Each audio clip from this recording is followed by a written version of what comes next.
Humans have been walking and running without shoes for millions of years, but there has been a recent surge of interest in barefoot running among runners, the media, and the sports medicine community.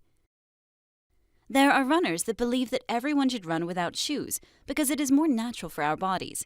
However, there are also runners that believe that running barefoot damages our body more than benefits it. The modern running shoe was only created during the 1970s. The primary function of the shoes is to protect the foot against shocks occurring when the heel hits the ground. Running with shoes is supposed to have different advantages like rear foot control, cushioning, shock distribution, and heel stabilization. Barefoot running can be seen as a running condition in which external protection and shock reduction is minimal. Running barefoot is also believed by many coaches to improve the strength of the overall muscle system and train the intrinsic and extrinsic foot muscles. When looking at the mechanics for running, we typically look at the lower body. This includes the feet, ankles, lower legs, knees, upper legs, and hips.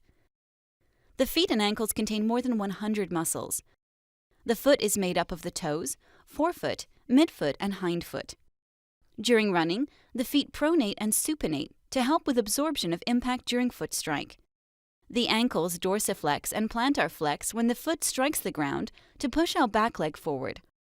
The lower leg consists of the calf and shin muscles. These muscles help our ankles to dorsiflex and plantar flex while we are running. The knee is a hinge joint that is made up of 3 bones, the patella, femur, and tibia. This joint is very important when looking at flexion and extension when a person is running. The upper leg consists of the quadricep and hamstring muscles. These muscles are important when it comes to flexion and extension of the knee and hip during running. When we analyze running form, we look at the gait cycle. The gait cycle is made up of 2 phases, the stance and swing phase. The stance phase is when part of one foot is touching the ground. There are 3 stages to this phase: initial contact, mid-stance, and takeoff. Initial contact or foot strike is when the foot lands on the ground. Mid-stance is when the foot on the ground is supporting the weight of the body. During this stage, the other foot is in the swing phase. Takeoff is when the heel comes off the ground and the toes push you forward. The swing phase is when that same foot is not on the ground. The swing phase starts right after takeoff.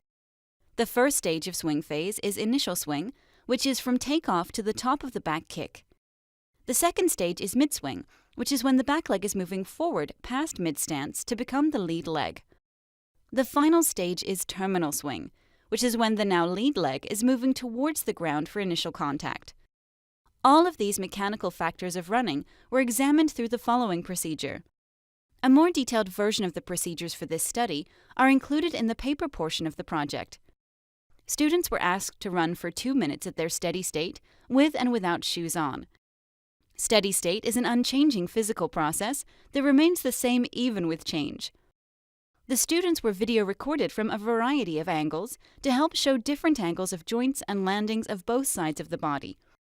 This video footage was then analyzed using the software Canova. Canova is a software that allows you to use measurements, angles, and time to analyze video footage of activities such as throwing a baseball, lifting weights, or running. After all video clips were collected of the participants, the angles of the ankles and knees for the landing, mid-stance, and takeoff for both feet were calculated. Then all 8 values for each angle were averaged to help determine if there was a difference in angles between running barefoot or in shoes. Analyzing these averages showed us that there was no significant difference in angles between shoe and barefoot running. The greatest difference was for the left knee during takeoff, which was only a 4-degree difference. The smallest difference was for the left ankle during landing, which was a 0-degree difference. Along with measuring the angles, the images of each participant's barefoot and shoe running were compared side by side for each phase of the stride. The main difference that could potentially be found when comparing the pictures was a difference in stride length. This was determined by observing the knee angles in the pictures. Another possible difference is that one foot might be quicker than the other at moving through the swing phase. This was determined by looking at the back knee angle as well. When comparing data tables, a few more differences can be identified. There could be an exaggerated heel strike when wearing or not wearing shoes. This would be seen as difference in the angle of the knee during the landing stage. Also, when the person is barefoot, the muscles in the foot and leg have to work harder to stabilize the body during the mid-stance phase.